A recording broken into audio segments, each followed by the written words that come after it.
we're going to talk about water pollution, because in addition to all these activities that are occurring in our watershed, there is also an equal opportunity for some of that water to become polluted. So this is where we will talk about water pollution. So when we talk about water pollution or pollution in general, what does that mean? So when something becomes polluted, that's basically when we have altered the physical, the biological, or the chemical composition of that particular area. We've changed it somehow. And we haven't changed it for the better, we've actually impaired it or caused a certain area to become unhealthy. So let's talk about water pollution, because that does occur. There are two main sources of water pollution here in Arizona and other areas of the state. So one of them is considered point source pollution. And this is where pollutants will enter a body of water from a designated area, or an area that we can point to where those pollutants are actually entering the waterway. They are easy to identify simply because we can trace them back to a single location. And here in our watershed, let's demonstrate what a point source water pollution example looks like. So remember when we were talking about the factory, and the factory is generating a certain electronic good. Let's say it's our favorite game or electronic device.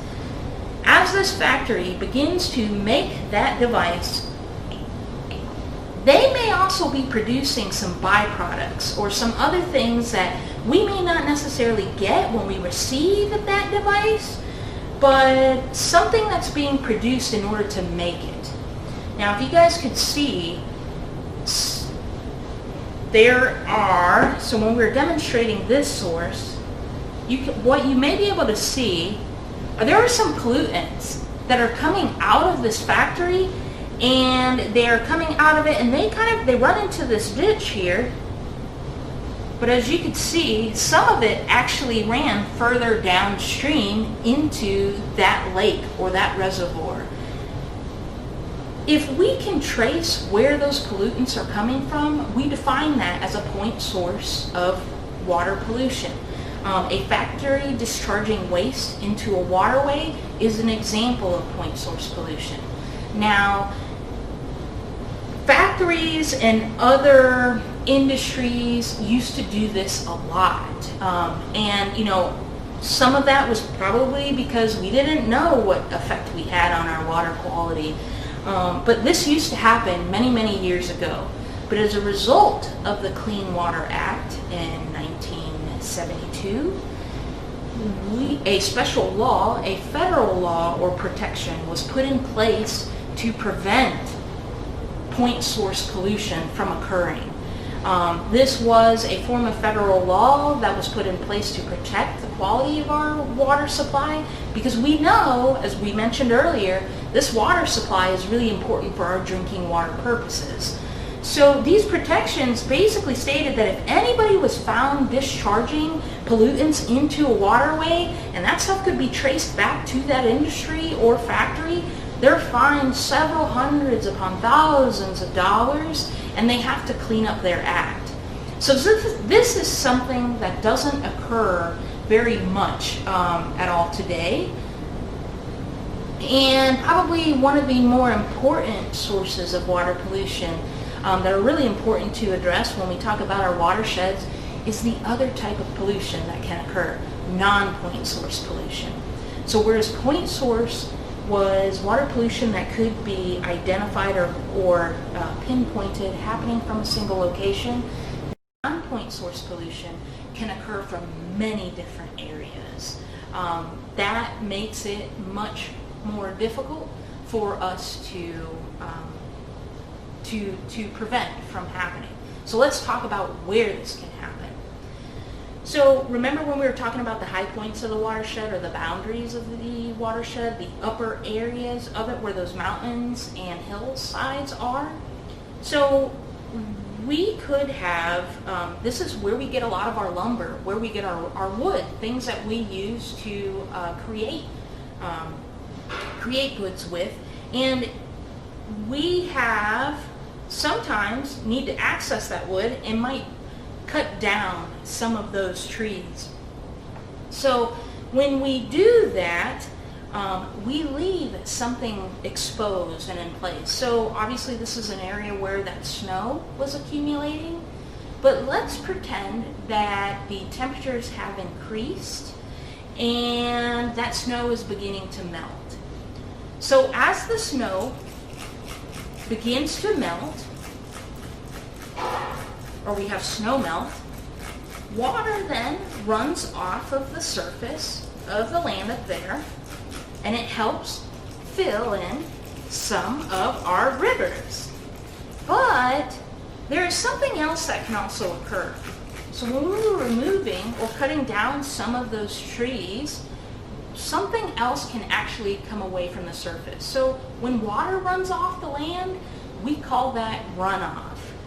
But dirt and other soil particles can also run off the land and go into the water. What do we call that? So when soil comes away from the land and runs off of the surface into those waterways, we actually call that erosion. And when erosion occurs, that can actually add a lot of sediments or even nutrients into those waterways or those rivers.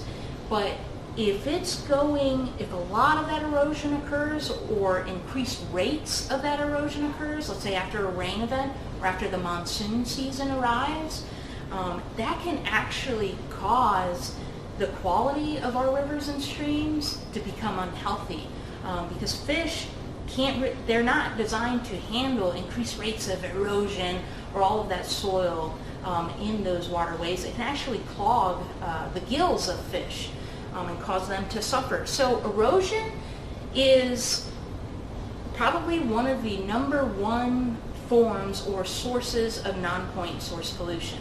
We're demonstrating it from the upper part of the watershed where the mountains were, because sometimes as we cut down trees or cut down too many of them, we can increase the rate of erosion in those areas. But erosion can occur anywhere on land where water comes into contact with dirt or bare exposed soil. So erosion or sedimentation entering our rivers is the biggest type of non-point source pollution. But let's move along in our watershed and talk about some of the other land use activities that can cause some more non-point source pollutants to enter the water. So let's move to the farm. Now here in our summers, it's hot. It's really hot here in the Sonoran Desert in the summertime. And this particular farmer here who has some livestock has some sheep. And you know what? It's super hot outside. So this sheep has just decided, you know what? It's time for me to cool off. Where do you think the sheep is going to go? Well, they're going to go to the water or maybe under a really nice shady tree. But if they have access to the water, that's where they will go to get a drink. So they'll want to drink the water, but inevitably what happens when livestock enters those waterways? Unfortunately, while they may be going to take a drink and cool off or take a bath, they will also go to the bathroom. So what I've done is I've put poop behind this sheep because she's gone to the bathroom and not so great, right? So the sheep has gone to the bathroom there, and then let's talk about some other things that might be happening on that farmland. So a farmer may want to till the land or till the dirt before they grow some of those crops, those vegetables or those fruits that we eventually consume to eat. And after they are tilling up the land, they may also be using certain chemicals to help those vegetables or fruits grow. So a farmer may use something called fertilizers. So fertilizers can come in the form of a chemical. And we're just going to pretend that this farmer is using fertilizers as that he or she has planted those vegetables and fruits so that they can grow nice, big, and strong. But, as those vegetables and fruits begin to grow, the farmer might also want to spray to remove certain bugs or pests that might be eating some of those vegetables and fruits before they can harvest them. So a farmer might use another chemical, such as pesticides. And pesticides are chemicals that basically can help remove certain bugs that cause issues or might be eating those fruits and vegetables before we can enjoy them. So the farmer has used pesticides and fertilizers. They've got livestock, and the livestock are going to the river to cool off, but they're also pooping in the water too. So let's move on in the watershed. So let's talk about some of our roads, right? The roads are what we use to get from point A to point B. This is how we get around our cities and towns, and we basically are driving along those roads to get to and from point A to point B. Well, sometimes some cars could be leaking chemicals on the surfaces of those roads, and you might be wondering, well, what kind of chemicals might a car leak? Well, things like gas or oil or even windshield wiper fluids can leak. So our roads could have all kinds of stuff accumulating on the surface of them over time as cars continue to go from point A to point B. So now let's move on to the neighborhood. Remember, this was an area that we could all identify with. It's where we live, it's where our homes are, our schools, our churches. So here in the neighborhood, as you can see, or you can probably clearly see, we have Giganto Boy and Dogzilla. And so Giganto Boy has a dog, and dogs need their exercise too. So Giganto Boy is taking Dogzilla out for a walk in the neighborhood. What do you guys think Dogzilla is going to do when Giganto Boy takes him for a walk? Well, he's going to do the same thing that some of the livestock do, and that is going to the bathroom. So Dogzilla is going to poop when he or she gets taken out for a walk. Now, when we look at our neighborhood areas, think about our yards, our front yards and our backyards, and maybe some of the plants that we might be using in those areas. You might have a lot of grass, right? So here we can see in the neighborhood areas there is a lot of nice green lush grass.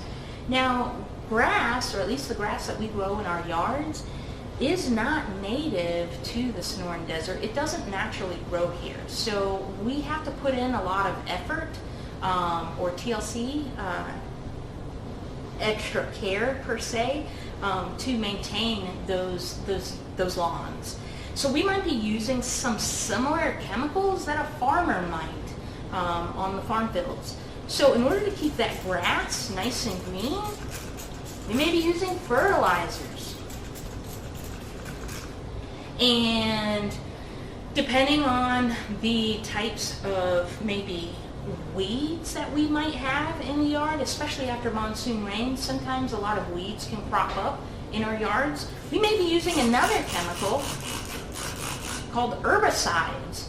These are chemicals that can be used to remove weeds or to kill, not necessarily remove them, but to kill them. So herbicides could be used in and around our area, our neighborhood, to keep our yards looking really nice and keep the grass only on site.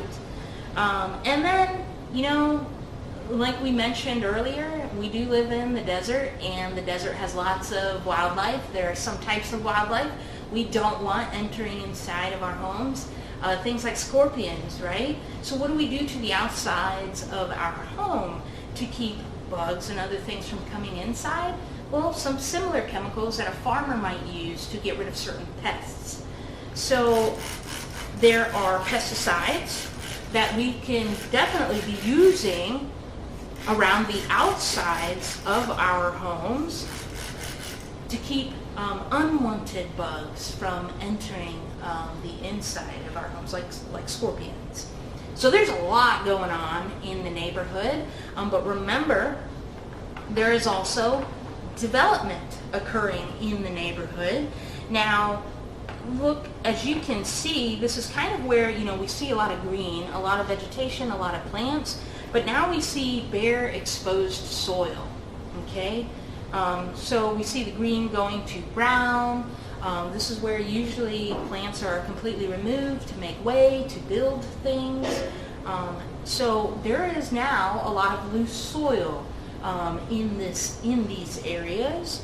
And since we've talked about some of these areas of development, our neighborhoods, let's talk about golf courses. So behind the neighborhood, you can see that green continues on, and this is where we have a lot of grass growing in these areas. We need those fertilizers here to keep that grass nice and green. We're also going to be using herbicides to make sure that those weeds don't grow at the golf course. And we may even be using some pesticides out there as well. But now let's talk about something that can be found in addition to soil that could be eroding off of the surface. Let's talk about something else that we see accumulating on the ground. And this is also another form of pollution, but litter. So trash, right? How many of us can agree that we find trash everywhere, no matter where we are on land? We even find it in the water, in our oceans, in our rivers. So I'm going to put litter all over the place. It's kind of near our developed areas. It's on our roads. Sometimes we find it in our farms because the wind will carry it there. But ultimately, wherever we are as humans, we find trash too. So there's a lot going on in the watershed in terms of all of these different land use activities that are occurring. And now what we're going to stimulate is, we see all of this stuff on land, but what happens when it rains? So here in Arizona, in the summertime, when the monsoons arrive, or whether it is here in the winter time, that's when precipitation will occur, and we'll actually get rain down here in the valley. Now, in the summer when the monsoons arrive, they can bring us a lot of stronger wind or stronger rain. So when that occurs across the land, sometimes when those monsoon rains occur, they can also bring floods, heavy rain events, where erosion and soil can be washed away off of the surface. But remember, all of those things, whether they were chemicals or litter, all of that stuff can continue. As you could see, when it rained, all of that stuff was moving. Now, where did it move? It moved from the high points in that watershed, and ultimately, here we are in the lowest point of the watershed, which happens to be our man-made lake, that reservoir that we were talking about. If you guys can see, look at the quality of the water that's in that lake right now. Is that something that you would want to drink? I don't know about you, but I certainly would not want to drink that water. It's become really dirty by now. So when it rained, when those monsoon rains occurred in the watershed, water moved across the land, and it moved from the high points to the low points. There's a natural force at work that carried that water from those high points to the low points. It's the same force that keeps me standing here on the ground and not floating right off into space as we speak. Gravity. So when gravity pulls that water from high points to low points, it wasn't just the water that was running off the surface of the land. They were all of these chemicals, the litter, even some of the poop that we could see on the ground. So our water if this is a really important source of our drinking supply here in the reservoir, if it's become that dirty, what can we all of us do to keep that water from getting as dirty or as polluted? We just demonstrated the bigger form of water pollution that can occur, and that's non-point source pollution. Non-point source pollution can be soil or erosion that occurs off the surface of the land. It can be through chemicals running off the surface of the land and getting into those waterways, like those fertilizers, pesticides, herbicides. It can also be from pet waste or livestock and other animal waste, maybe even human waste too. And litter. Litter is also a form of non-point source pollution. If that stuff ends up in our water, it can cause that water quality to go down in health.